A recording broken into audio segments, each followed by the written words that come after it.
यह है धर्मेंद्र कुमार।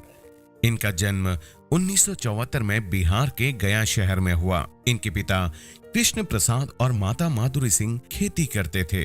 6 भाई बहनों में 5वें नंबर के हैं पुत्र धर्मेंद्र। बहुत ही महत्वाकांक्षी पुत्र थे।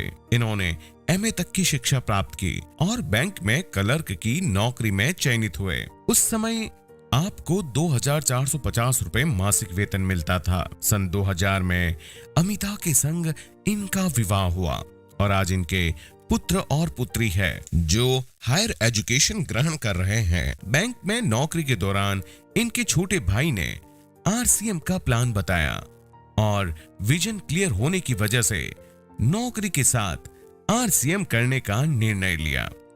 राह आसान नहीं थी। बच्चे भी छोटे थे। पत्नी अकेली घर संभालती थी।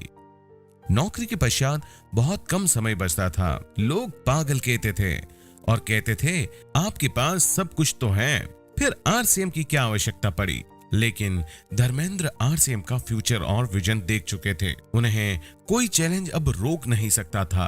अंततः 2006 में रॉयल्टी और 2007 में टेक्निकल की 77,000 की इनकम प्राप्त करने के पश्चात इन्होंने फुल टाइम आरसीएम करने का निर्णय लिया। कहते हैं कि better life is the enemy of great life. अब वो अपनी पत्नी, बच्चों और अपने परिवार के साथ खुशहाल जीवन जी रहे हैं। आज इन्हें सपनों की पिन स्टार रूबी से सम्मानित किया जा रहा है।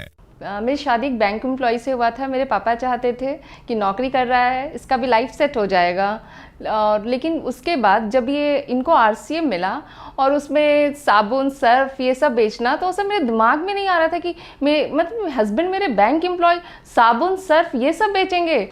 मैं घर में आता था तो मेरी वाइफ, उनको लगता था कि मैं जिस रास्ते पे चल रहा हूँ पता नहीं यहाँ पे कुछ मिलेगा कि नहीं मिलेगा। He came home around 12 at the night or 11 in the morning, and as a child I felt sometimes in anxiety, perplexed that what my dad is doing. मेरा एक सपना था कि मेरे हस्बैंड एक गाड़ी ले। उस समय गाड़ी का बड़ा शौक था कि कोई सा भी छोटा सा भी गाड़ी ले, और वो गाड़ी के नाम पे ऐसा भड़कते थे कि पता नहीं हम उनसे क्या मांग लिए हो। घर से लेके, बाहर से लेके, ऑफिस से लेके, परिवार के मेरे जितने भी सदस्य थे सबके नज़र में मैं पागल घोषित हो गया था। हमें जब बाहर जाना होता था तो मम्मा मेरी पीछे बैठती थी बाइक के, पापा बाइक चलाते थे एंड मैं उसके टंकी में बैठता था।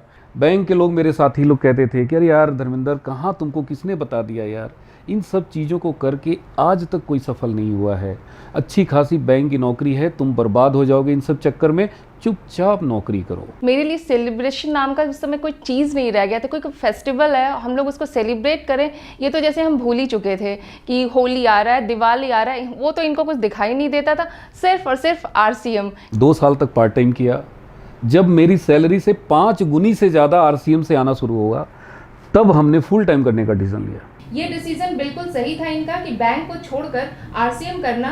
इसी से आरसीएम से मेरा, मेरे बच्चे का, सबका सपना पूरा हो रहा है और अब हम इनके बिल्कुल साथ में हैं। मेरा बेटा उनका घर देखकर तो इतना ज़्यादा इंस्पायर हुआ और वो इशारे में हम लोग आपस में कह रहे थे हाँ बहुत सुंदर। मुझे बहुत गर्व होता है कि मैं पार्डीकमा की बेटी हूँ। फिर तो ये सिलसिला ऐसा चलता गया कि मेरी लाइफ में बस कार ही कार आ गया। अब तो कोई सा भी कार मेरे लिए लगता नहीं है कि बहुत बड़ी चीज़ है। कई बार मेरी फ्रेंड्स कहती हैं कि मुझे ये प्रोडक्ट दे दो, मुझे वो प्रोडक्ट दे दो, एंड मुझे लगता है कि वाह मेरा आरसीएम कितना फेमस है। सर के कांटेक्ट में जब गया तो मैंने देखा कि 1 करोड़ का फ्लैट पूरे वाराणसी में, शानदार अपार्टमेंट में शानदार फ्लैट, 40 लाख रुपए की इंडेवर कार, तो ये सब भी आरसीएम से संभव है। हमारे सीनियर्स क्यों बोलते हैं कि कांटों पे चलना पड़ेगा, यही कांटा है, यही अंगार है, और आज उन्हीं कांटों और अंगारों पे चलने का नतीजा है कि आज मैं स्टार रूबी बना हूँ आरसीएम की। स्टार रूबी से सम्मानित किया जा रहा है।